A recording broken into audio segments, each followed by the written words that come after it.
So the SU-30 SM is coming up, guys. We already confirmed that with SMIN and of course with the decal. And yeah, what are the variants that you should expect from the SU-30 in general? Remember, guys, I gotta kind of get lined up with things first.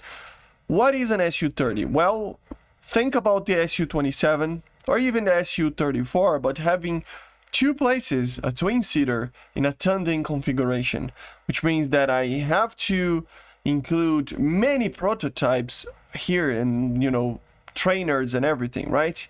Well, not exactly. I'm gonna try to remain with the production models because it is what it feels like Gaijin is gonna do, because if they confirm the SU-30 SM to come, you should not expect the original SU-27 PUs and the original SU-30 prototypes, the prototypes for the SU-30M or anything like that. You should expect the production models very late in the year-wise, production models, but still interesting aircraft that we need to talk about. So let's get going. Already lost too much time over here. We start with Russia, that will probably receive, like I said, the SU-30 SM, right?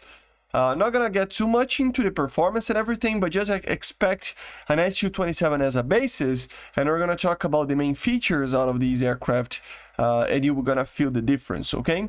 So the SU-30 SM has a thrust vectoring control engines with 122 kilonewtons each engine, so weaker than what we are accustomed with the SU-34 and SU-27 SM, but it's still powerful, and the thrust vectoring will help with the maneuverability and everything with that. It has also canards, so although it is a heavier aircraft and it doesn't have a lot of power compared to some of the other flankers, it still has the canards, it still has the thrust vectoring that will make this aircraft be very nimble and agile, right?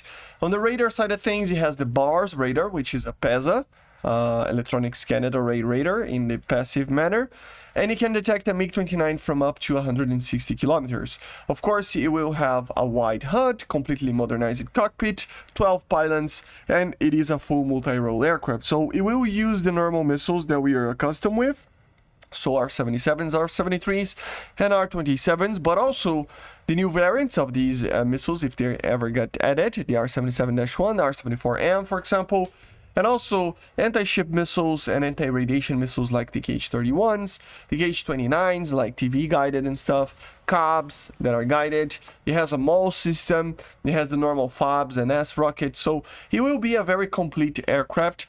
It's going to be game-breaking? No, I don't think so, but it will be up there of being one of the best aircraft. It's just going to be kind of heavy, and it will lose a lot of energy, and it takes a little bit more time to get to the energy again because of the weaker engines compared to some of the other flankers, but it's still good enough. Another variant of the SU-30 that you shall see, it is the SU-30 SM2, which is basically the same as the SM. Obviously, it's an upgrade to it, but it has technology from the SU-35, so you should expect a new IRBIS radar, which is another PESA radar, very much more modern than the BARS, and the better engines from the SU-35, basically fixing the problem that the SU-30 SM had with power. So it has 137 kilonewtons each engine, so a lot more powerful, and of course thrust vectoring as well. So it will use the same weapons, but even better ones like the R-37, which is a very long range missile, and better versions of other missiles that the SU-30 also already used, but better versions out of it, like the KH-59 cruise missile. The SM can already use it, but the SM-2 would use a better version out of it. The KOB-250, for example, already in the game in the SU-34, so it would be basically the ultimate SU-30, okay? We have to talk about another variant, the SU-30M2, which is kind of a trainer, a cheaper and less capable SU-30 than the SM and SM2. So no thrust vectoring, no canards, but it's still a pretty good flanker. It still uses somewhat of a modern radar. Some sources claim it is a PESA, but most sources claim that it's something similar to the Zook radar. It's hard to find information about the radar on this aircraft for some reason, but yeah, still uses the 122 kN engines and similar-ish in performance to the SU-27SM, although being heavier, of course. It still has the same 10 pylons and the same weapons that it can take there. These are the 3 Russian ones that I think you should expect in a soonish future. Then we can talk about China. China, I'm not gonna talk about the J16 or J11s or anything like that. I'm gonna focus on the SU-30s. We can have 2 SU-30s, but I gotta be honest, we will probably see a J11 or a 16 being added to China. But if they add the SU-30, it can have 2 variants. The MKII, which is very similar to the M2, older engines like the AL31Fs, which is basically the same engine as the SU-27S. So very old engines, no canards, no thrust vectoring, similar radar to the SU-27SM initially, but eventually they changed to the Zuk radar, a version that is fitting to the SU-27s, but it is a Zuk radar, the same as in the SMT and Yak 141, and, you know, very similar weapons to the M2 as well, different options here and there for air to ground especially, but in a general sense, it's very similar to the M2, so you should expect that for China if they don't add a J16 out of nowhere, you know. Another version would be the SU-30 MKII, which is basically an upgrade to the MKK, but technically it's kind of a different upgrade. It already got the Zuk MSE radar from the get-go, and the major thing here is that it can carry and has many upgrades to do anti-ship duties. So it's basically a navalized version in the terms of being anti-ship. You know, it's not really a navalized, but you get the idea, right? So it's basically the same aircraft with naval stuff, naval pods, TV pods, and other things to be able to carry anti-ship missions. And then we go for the UK, the last option over here that I wanted to talk about, because the Indians can receive, and as you know, the Indians are receiving the UK is receiving the Indian vehicles, the SU-30 MKII, which is kind of funny, but basically the SM is based off of the MKII, right? So it's very similar to the SU-30 SM that we talked about.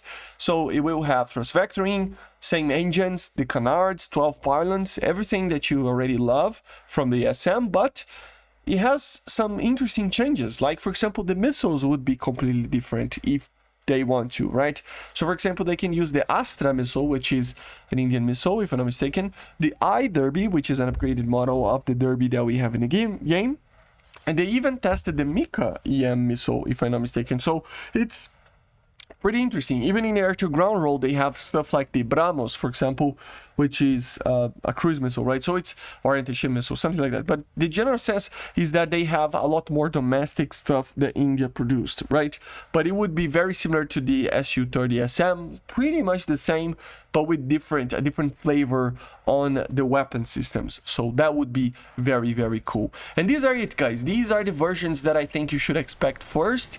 Of course, there's always the possibility that they're gonna add a prototype here and there, or an older version, low production model, or something like that.